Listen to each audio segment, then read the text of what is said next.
All right, guys, welcome back to the Growth by Shawn podcast. We got a fun one today. I've got Paris Robinson joining me. Many of you may not know the name Paris Robinson, but you're about to. I'm real excited about it. So, Paris, how you doing, brother? I'm good, brother. How about yourself? I'm doing real well. So, I'll give everyone a little bit of background about like how I found you. Um, through the Enlifted course from Mark England, and he had us listen to the podcast that you did with Mike Bledsoe, and then I immediately reached out to Paris, and here we are. So, how I was just like how I was explaining it. Um, give us a little background about you. You know, whichever direction you want to roll with it, I'm cool with.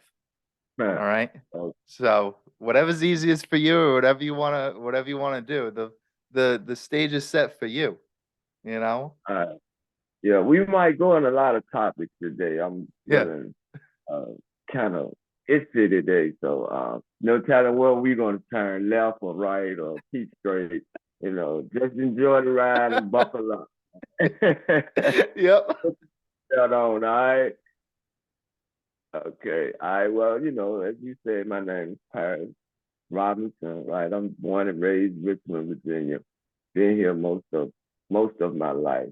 You know, I have what they call a T12, which means I'm paralyzed from the waist down, but it's incomplete, which means I have feelings in certain parts of my legs and other extremities of my lower body. Um, my left side is paralyzed so completely. I pretty much like I grew up here. I single mother. I have a brother. He's 10 years older than me. A lot of cousins and aunts and uncles in the area. Went to school here. Um, Pretty much an average life kid, man. My mother, she was a great parent. You know, Single mother that it made. I was considered a latchkey kid growing up. And in that way, I got in a lot of trouble being a latchkey kid because I pretty much got out of school around 2 o'clock in the evening. My mother didn't get home till like 6:30, 7 o'clock. Mm. So that gave me a, a couple hours to run and see what life was, or what I thought at that time what life was about. Mhm. I, I have a son and a daughter, Oh, okay. six grandbabies, Oh, so wow. they keep me busy. Right now, I work at this place called Caritas. It's an organization that deal with people that have substance abuse issues. I've been working here over 3 years now. I'm a counselor here.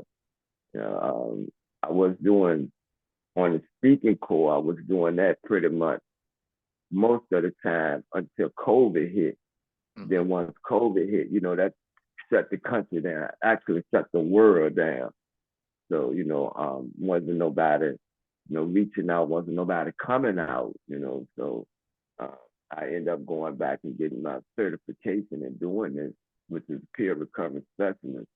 And now I teach classes and getting people with certified in this thing called peer recovery specialist. Yeah, no, that's cool. So, like, why don't we start where when you were a little bit younger, during that time frame, you're getting out of school around 2 o'clock, and then mom's coming home around 7 o'clock. What were you doing? What were the things that you were able to do? Oh, you want to hear my story a little bit, huh? I mean, if you're open for it, I am, Okay. you know. But if you're not, then hey, we'll go somewhere else. No, it's pretty cool, man. Yeah, My story, man, like I said, man, growing up as a kid, man, I had a very loving mother. You yeah, know, um, I didn't grow up in this project. I had a house with my own backyard. We rode mopeds and dirt bikes and mini bikes, and you know, my mother provided very well for me and my brother, which was 10 years older than me. So say like if I was 10, he was 20. So I really didn't have a lot of interaction with my brother growing up because of the age difference. Once I got older and I got in the same scene as him, me and him became a little bit more closer. But yeah, I didn't grow up, man, and I never went hungry. We always had lights and water and food in the house, and clothes, nice clothes and things like that. So, like I said, my mother provided very well, But the thing was, when I was younger, like she worked a lot because she Mm-hmm. had to provide to a single mother, right? So that gave me the opportunity to get out of school around 2 o'clock, and by the time she got home 4 or 5 hours later, you know, um, being a young kid, I was real what you would call curious. Mm. So that gave me them 4 or 5 hours that she was gone. That gave me the opportunity to leave my neighborhood and go in different other neighborhoods and see how they was living and what I thought they was having is fun. Right, I wanted to be that. I wanted to have fun too, and Yeah. like I used to go over my cousin's them house, and um, at first I think I was probably about in the 5th grade, cause we moved from one part of town to another part of town when I was in the 2nd grade, right, and that was the first time I could say that I actually like felt alone because up to that, I lived with my uncles and aunts and, a house full of cousins and all that. We did everything together, we went to school, we played, we fought, we cried, we did everything together, and when we moved over, which is called Highland Park, another part of Richmond, that was the first time I actually like felt alone, like I was Mm. by myself, you know. Mm. And I don't think it was about the 5th grade that I actually went back and saw my cousins again. Right, my mother let me go over there and spend the weekend with them.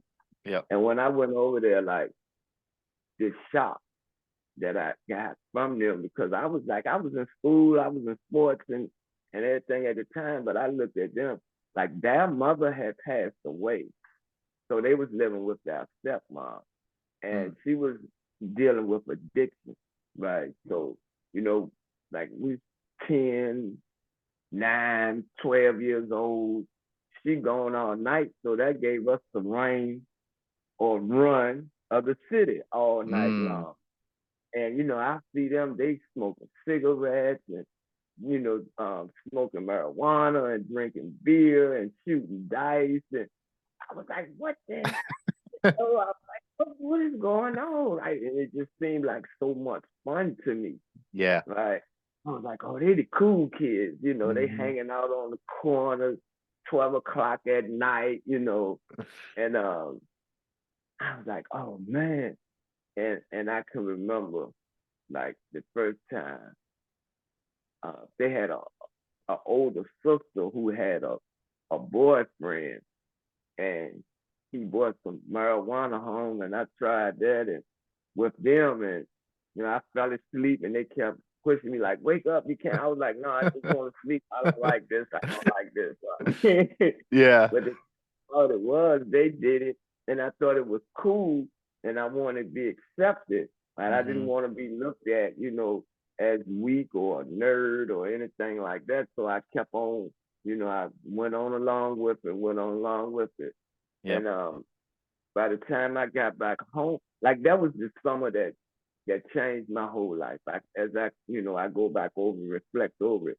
Um, like because over on my side where my mother lived at, you know, um, most of the kids, like I said, we rode dirt bikes and stuff like that. We was in the house before 6 o'clock. I had to be in the house when my mother got home, right? So, Mm-hmm. like I said, she got home at 6. I was in the house at 6 o'clock. But this summer, when I stayed over my cousin's house, we didn't have curfew. We didn't have anything. And but the thing that I realized today is that what I was doing for fun, right, with them, they was doing for survival, right? Mm. Like we Wow. was stealing out of stores to eat, to put clothes on ourselves, and bathe and we're bathing at the swimming pool, shower, and I thought it was fun. Yeah. But in that quality, they was just doing it for survival. And once I would leave them, I would go home, and then I had the luxuries of everything on my own at home. And Mm-hmm. my mother could never figure. I was like, why do you want to go over there all the time? You stand in the bed with three, four other people, and you got your own house, you got your own room, you got your own TV, all your games and all that. Why do you want to go over there? She Mm-hmm. never understood that, and I was like to myself, because if she knew, she wouldn't have let me go, right? Yep. Yep. I was like, Mom, you in my mind, I'm like, you don't know, I'm having a ball over there, right? And I got to find out that, girls grow hair faster in certain places than guys. And I was like, I'm loving Yeah. that. so, um, I got to grow up with them for a while. But then that lasted from, like I said, probably, and I can't like really recall the ages, so I'm just gonna go through it like in grades. Mm-hmm. Like when I was in the fifth grade, I first Mm. went over there. All through middle school. But when I got to high school, like my mother always dressed me well. Like that's one thing. Like she prided herself on. Like when I went to school, I dressed very well.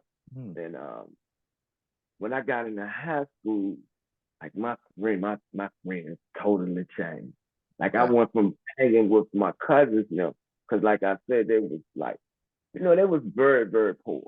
Mm-hmm. Like if poor was a word, they was poor, right? Okay.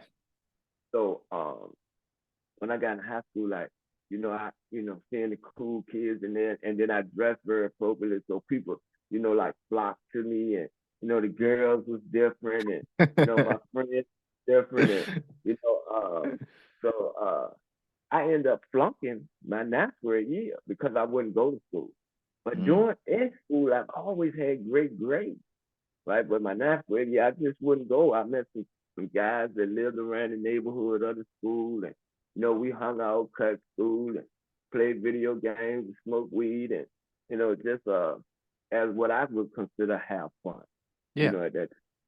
Um, so later on that summer, I ended up going to the detention center because I got into stealing cars. Mm. Right, I started running with the stealing car crew, and we were stealing cars and stuff, and I ended up getting caught. I had to go to the detention center. I came home. I got back in school, and uh, I met some new friends. Right, they was my other friends. They had left school, so I met some new friends. Met a girl that was a cheerleader on the high school team, and she was like, "Look, if you don't come to school, then we can't date." And so Okay. I went to school. So Yep. I went to school, man, and I can remember I had got a summer job down here, and this was the worst summer job ever. Like we worked at this college called Virginia Union University, right? And what they would do, we would have to cut all the grass and rake all the grass the whole summer. Like even they had they have now, they still have it, their football stadium, and they Okay. didn't have artificial turf during this time. So we would have to, me and another young guy had to cut all the grass and rake all the grass. And I can remember, I think like, I hate this work. Like Yep. I ain't never going, I was like, I ain't doing, because I knew that's when I knew that I wasn't going to do any hard work. Yeah. Right. I'm not, don't get it messed up. I'm a hard worker. I just Mm-hmm. don't like to do hard work. Yeah. Right. So I was like, this ain't gonna work for me. I can't see myself doing this. And then like I said, my mother dressed me very well. So every day I was going to school in polo shirts, polo pants, and polo socks. And then I was like, how you doing that? You come cut the grass all day, right? Yeah. So yeah, I ended up, man, I once I figured that out, I was in school, and then you know I used to sneak out the house, and we had a lot of clubs around our area, Mm. nightclubs and shit. And I would go there, me and some of my friends, we'll go there and watch the big guys go in it, all the girls with all. they have the jewelry and the cars and Mm-hmm. all this money, and they talking slick, and I was like, ooh, wait, that's what I want. That's Yeah, it's what a I whole want. nother world that you're Oh, opening oh, yourself up to, you know? oh, yeah. So I got I knew some of the older guys that was there because they knew my brother, right? And so they would invite me in. Excuse me, I got a muscle fast. That's They okay. would invite me in to go with them, and I would look at them as having so much fun. And then my friends, they would be jealous because the older guys would, let me ride with them, even let me drive their cars, and you know, and I got muscle fast. Excuse me, brother. So like my friends, like I said, they used to always be like, I go back to school and I tell them like this is this weekend I had with the older guy. Yep. Then I start, like having money and stuff, and Mm-hmm. uh, they'll be like, man, I want to do that. I want to be like, like Mike Jordan that had nothing on me in high school. Yep. Everybody was like, so, you know, the older guys, they kind of like took to me, and they started introducing me to other different kinds of drugs and stuff. And, like the older girls, they thought I was so cool and cute. And so they introduced me into how to sell cocaine. Mm-hmm. And, I started selling cocaine, and like the money that it was generating, right? And my mother, she didn't have a clue at the time. Like she didn't actually have a clue until it was kind of too late. I had, like I had cars that I would park around the corner. She would never see me bring home and stuff. But when she started hearing a lot of the rumors, and then she Oh. started like really paying attention, like and she was like she was pissed. She was real pissed because she had worked so hard for me not to get into that type of world, and I chose to, you Mm-hmm. know, it wasn't by force, it was by choice, Yeah. you know. Um, you know, she just like threw her hands up with it, and but whatever that I did, my mother always was there. She was never gonna like shine, throw me out, or kick me to the curb or anything like that. She was gonna Mm-hmm. always be there. You know, so you know, things started progressing, and I really didn't like. I couldn't understand at the time. Like I thought it was disgusting for somebody to put drugs up that nose and sniff. Yeah. Right? I was like, I am never going to do that. I don't. That's just like ooh. Right? Yeah. But I was selling. I was selling them. You know. And I tried it. I didn't like it. It made me throw up. Mm-hmm. Right? I was like, no, this is just not for me. Um, but as years progressed, I end up getting locked up. I had to Mm-hmm. do I had 6 years. So I did that. And when I came home, but before that, I had got introduced to heroin, Mm-hmm. right? And I tried that, and that was a whole different experience, Mm-hmm. right? It gave me more courage. It gave me like the sense of that I had belonged in, because Mm-hmm. the older guys that I was hanging with, they was doing stuff, and it actually scared me, right? But Oh, when okay. when I started doing heroin, it gave me like the courage to it shut me down. It shut me Yeah. down emotionally, Yeah. right? And spiritually, right? It just blocked everything where I thought I was a beast. I became a beast, and I had Mm. became an animal, right? With animalistic behaviors. Yeah. And but you had to, in the environment that I was in.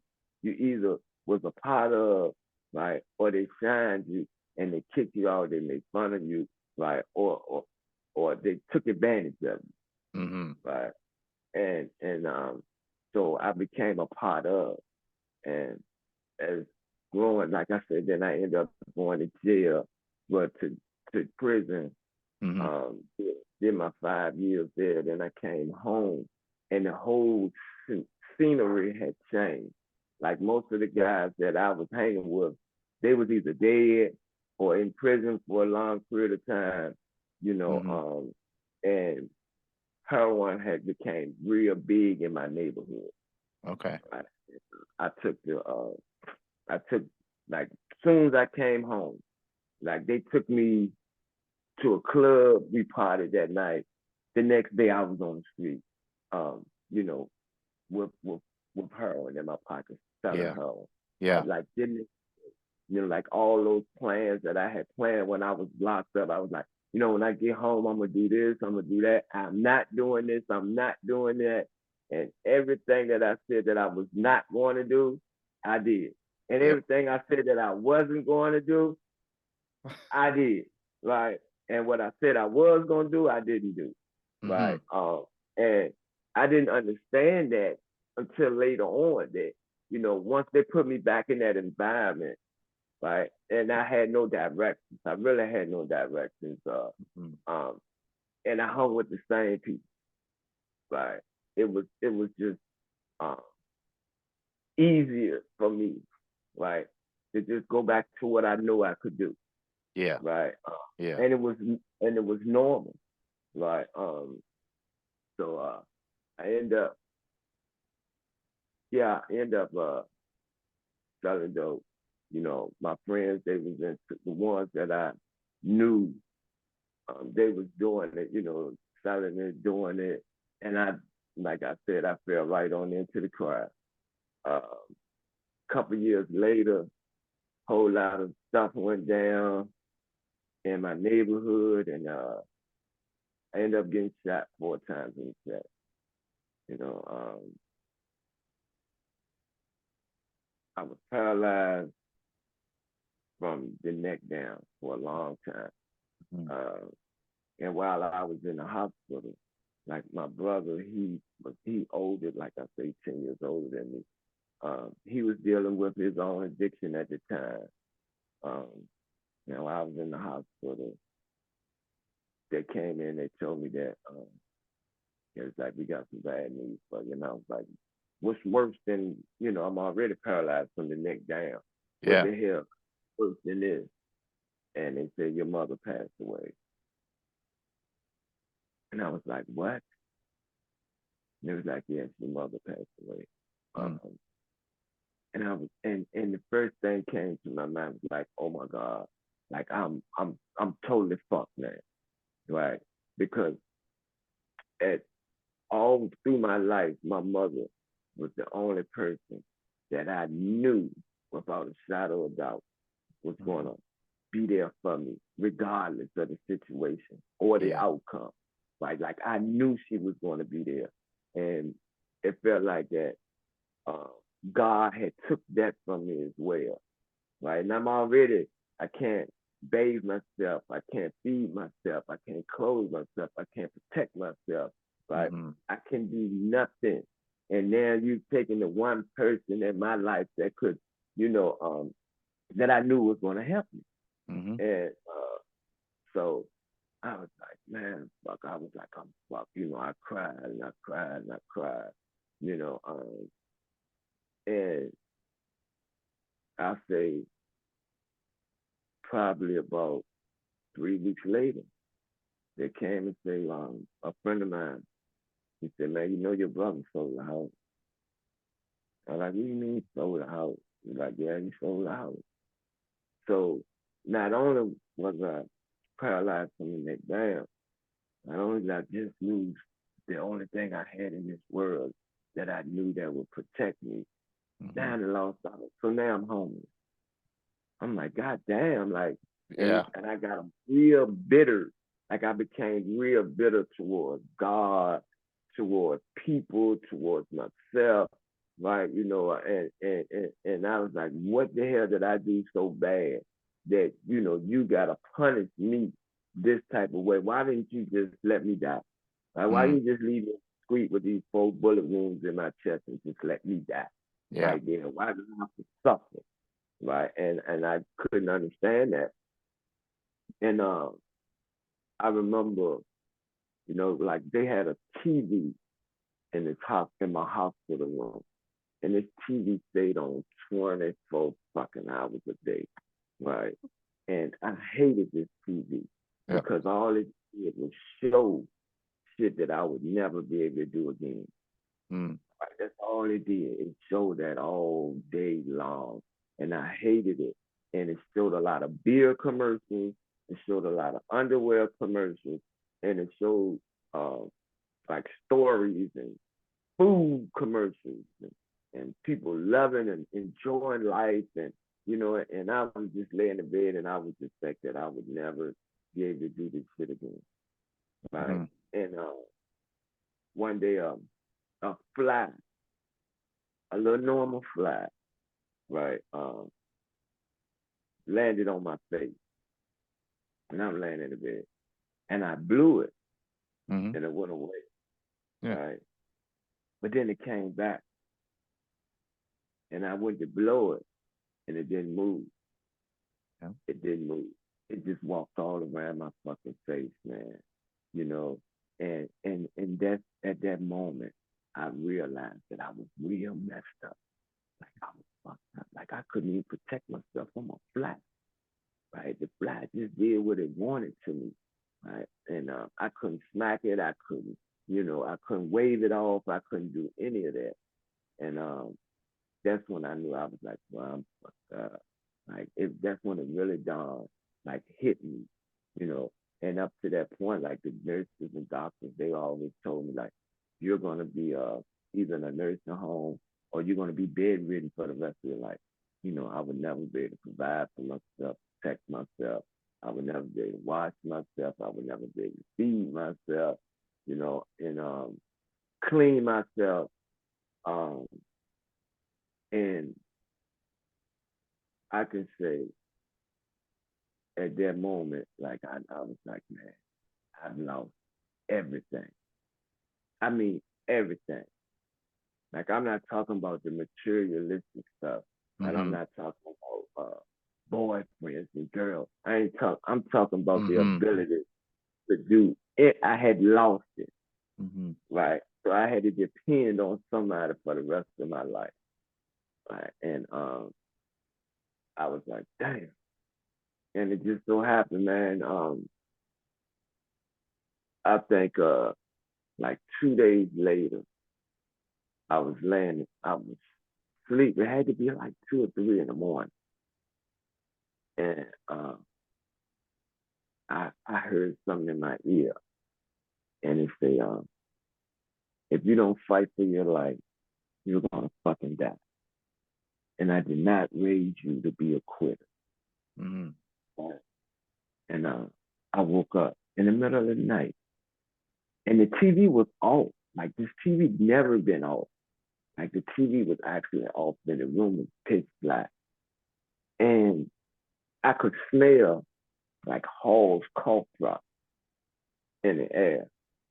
Right? And I'm looking around and I'm looking around and I don't see anything, but I can smell the Hall's cough drop. And my mother, she was executive where she worked at and she smoked cigarettes.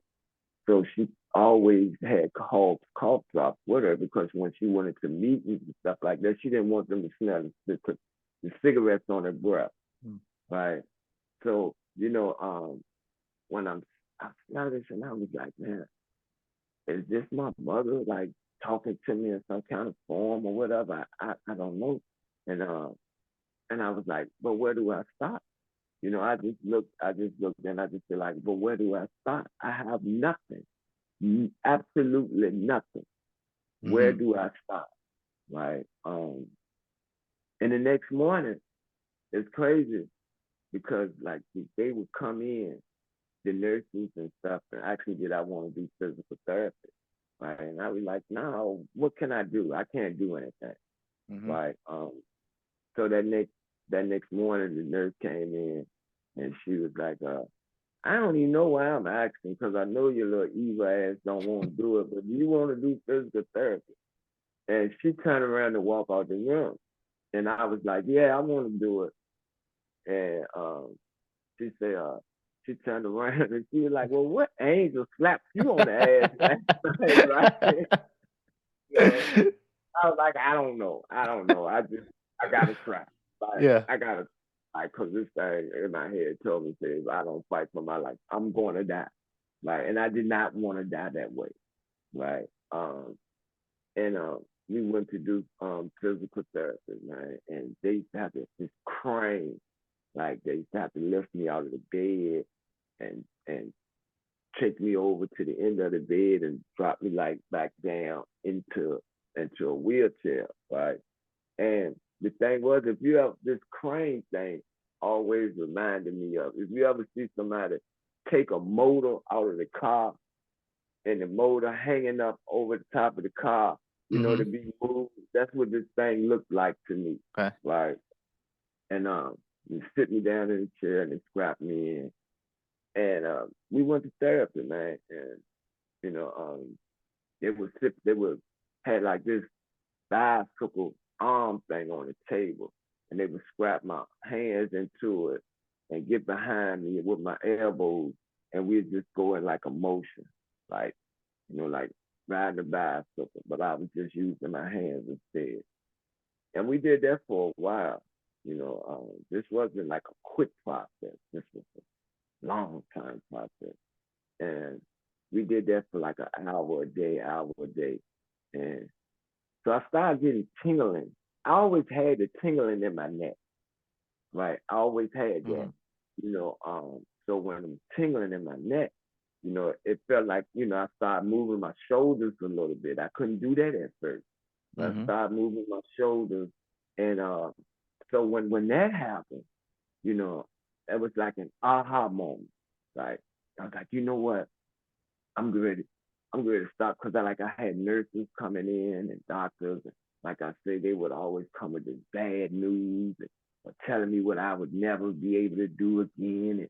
And then so I told them, I put up a sign. I had a nurse write, do not come in my room with bad spirits. Like, do not bring your bad spirits in my, because, or energy. Because at that time I knew, like, I couldn't let their negativity affect my energy. Right? And it was my job to protect my energy. So when they would try to come in I would cuss their ass out, and like, get out my room, don't bring that in here. I need positive vibes. Mm-hmm. I need some positivity right now. I'm at my lowest that I can be. I don't need nobody else to help try to get me lower. Yep. You know, I wouldn't let them come in with that. I pretty much stayed by myself. I cut the TV off, right? And I listened to music, and I just was going to therapy, man, every day. So what I decided was like, I was like, man, we only do an hour a day. I need to do more. I need to try to do something on my own, right? Mm-hmm. So when I made a goal to myself, I say, the wheelchair was beside my bed. And I said, you know what? I'm gonna get in that damn chair by myself one day. And I said, I'm gonna get in that chair. So what I would have them do when they came first, they came in and they was like, we're gonna feed you. I was like, no, I won't feed myself. It's Mm-hmm. like, but you don't, you know. And I was like, all right, don't worry about it. I'm gonna feed myself, right? And they would sit the plate in front of me, and for like 4 or 5 days, man. Nah, it's about 3 days. I didn't eat, right? Because I wouldn't let them feed me. I was determined that I was gonna feed myself. And as I was moving, like my hands would be like this, so they had to scrap a big spoon to my hand.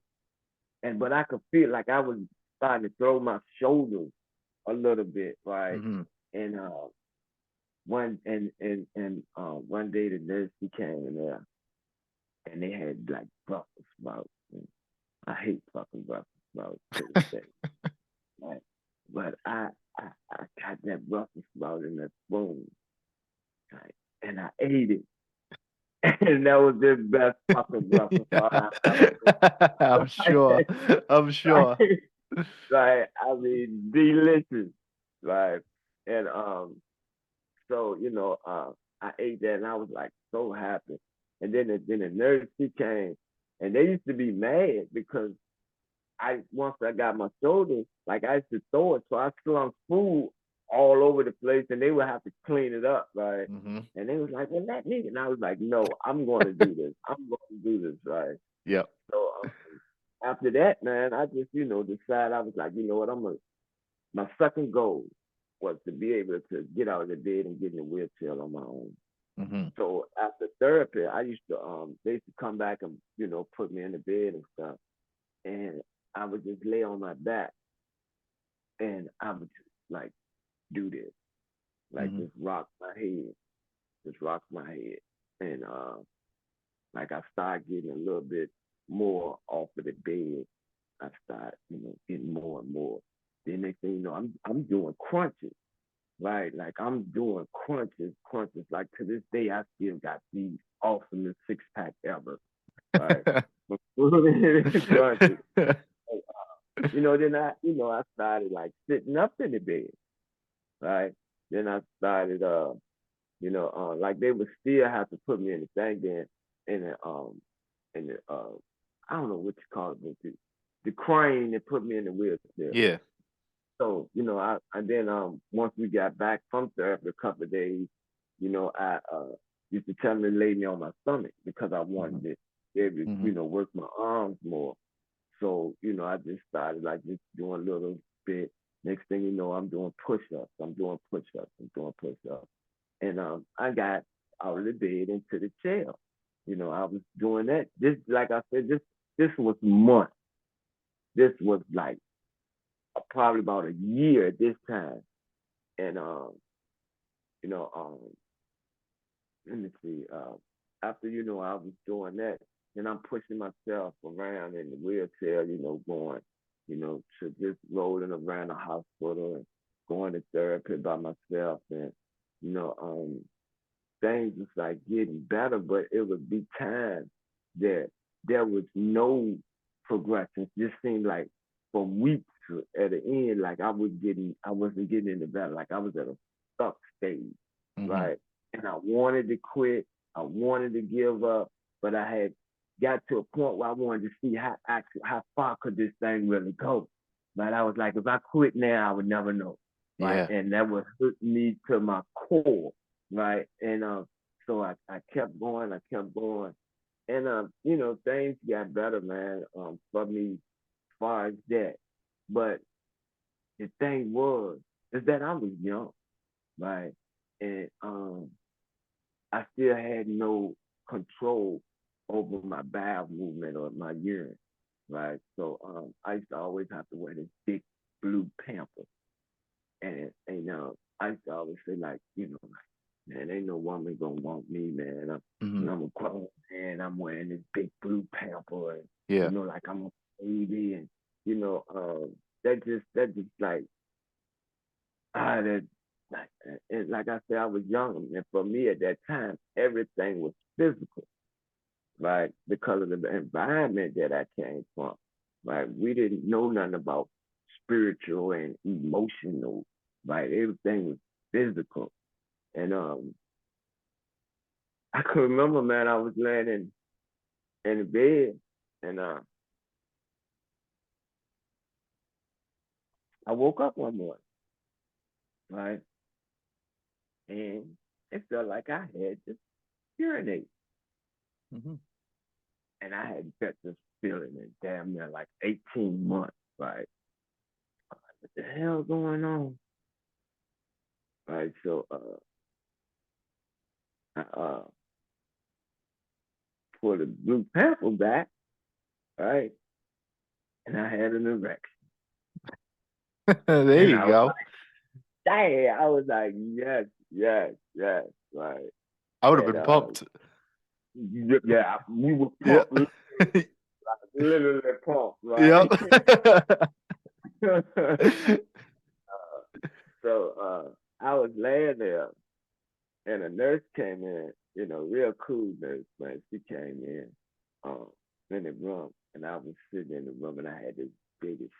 on my face, right? And she kept looking at me as she was cleaning up, and she like, "Damn, you got that silly grin on your face, bro." And I pulled where I pulled that sheet back. Where I was like, "Look, look, look." She's like, "What? Put that thing up, boy. I don't want to see that thing." and, uh, and she was like, "Well, why are you sweating so hard?" I was like, "Because I gotta pee." And she was like, "What pee?" I was so afraid to pee, right? Because I thought that if I did, it would go down and it Mhm. would never come back, right? Yep. And so afraid. I mean, I sit there like 40, 45 minutes sweating, pouring, dripping, man. And I end up, and then I hadn't done it for a while, Mhm. right? So I didn't, so they end up capping me, right? And once they capped me, I urinated. So I was sitting, I was like, man, please hope it come back. So I'm drinking water, I'm drinking water, I'm drinking water. I keep creeping down here, 60 minutes to see, right? And then it came back, right? It Yep. came back. And I was like, oh yeah. I was like, yeah. I end up like we had a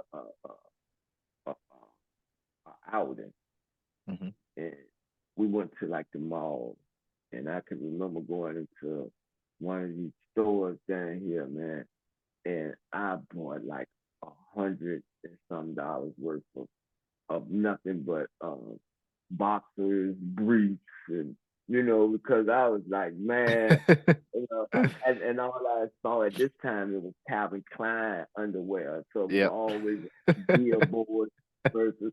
So I bought a lot of, like underwear, and the lady was like, "Is that all you want to buy?" I said, "Look, you don't understand. I never thought I'd be able to wear this again."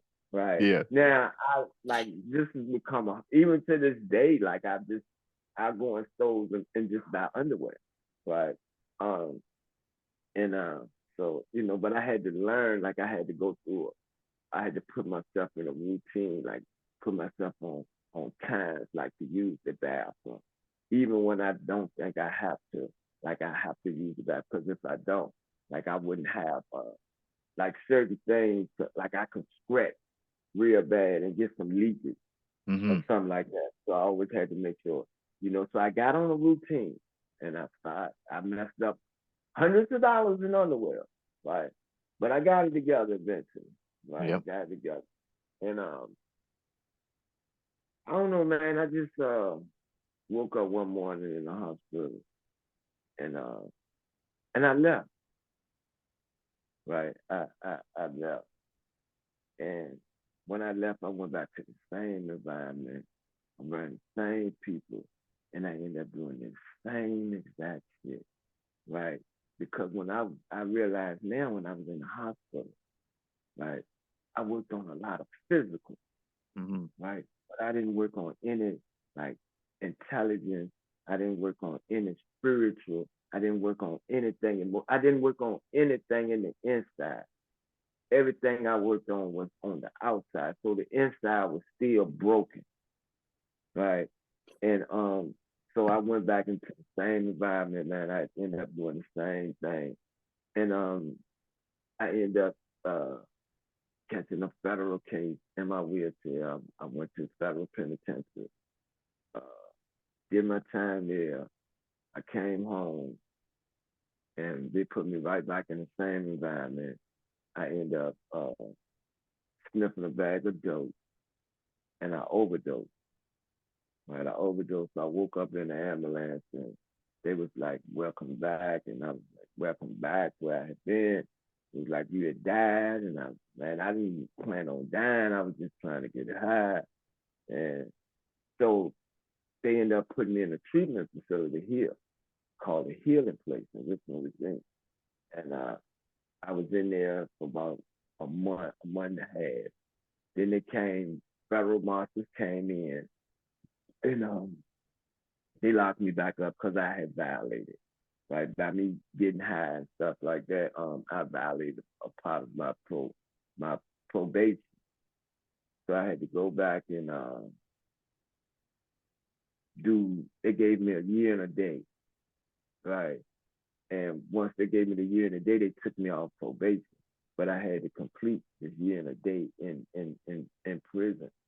And so I went there, man, and I went to Kentucky, and it was like I was watching, like I saw things differently, right? For the first time, like when I went back on this violation, like I saw the younger guy that was me at one time, that was like they was high fiving, giving gang signs, and like it's like they was okay with where they were at, and Mhm. they had a lot of time. They had like 20 and 30 years, and then I would see like the older guys in there, like 40 and 50 that been there for 20, 15 years and had 10, 12 more to go, right?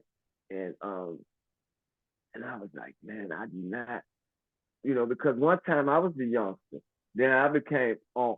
Now I'm on, right? Because Mhm. I'm got old. I'm on. I'm old head. I'm old school, right? I'm all, and I was like, damn. And I was like, man, I don't want to die.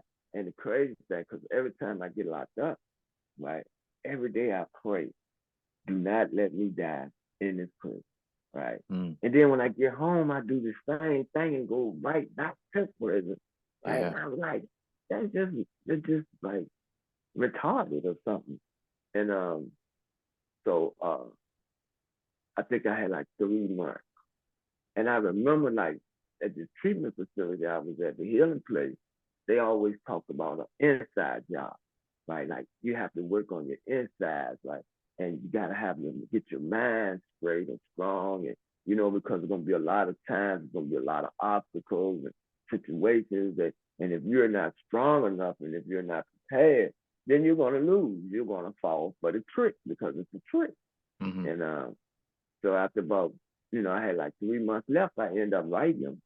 And they wrote me back. I was like, man, look, it's my experiences have shown me that I cannot just come straight home and go come back into the world, and do some stuff. Everything that I've done, like my experiences, is my best teacher. And every time it happens, I go back to the same people, the same environment, and get the same thing. Right. So I was like, I gotta try something different. And I Mhm. wrote them asking could I come back? And they was like, yeah, you can come back. Right. And I didn't have to go because I was free. I wasn't Mhm. on probation, parole, none of that. I had no stipulations, other than once I got out the gate, I was free to go anywhere I choose to go. Right. So I chose to go there, man. It was a 7 to 9 month program. Right. End up it took me a year to graduate from there, uh, because when I was in there, I got put back. Right, I got put back. One for getting high, one for we just had Mhm. assignments we had to do, and somehow some got confused, and I didn't do my first assignment or whatever. So I was pissed. I was hot. Right, I was like, God damn it, I wanted to graduate with the guys that I came in with in class of '56. Mhm. Right, so the 3 months back made me graduate with class 57. So, but with 56, like all of us, we had, and I was like, yeah, we're going to graduate together. We're going to do this together. We're going to do that. And the day before, they let me know, like, you're not going to graduate with 56. So, I mean, yeah, 56. So I went back, and I was like, man, I wanted to be like, fuck this, I'm out, I'm done. I've been here 9 months. There's Mhm. nothing else y'all could do for me. I'm done. Right. But my friend, he was like, man, we made a commitment, right, that we was gonna finish this no matter what. Right. He's like, you said, man, no matter what, no matter what. And I was like, fuck, now I gotta keep my word. I was like, man, but he was like, no, bro, we ain't, so I went to his graduation, then uh, I did what I had to do, class 57 come, right? and it was like 17 of us.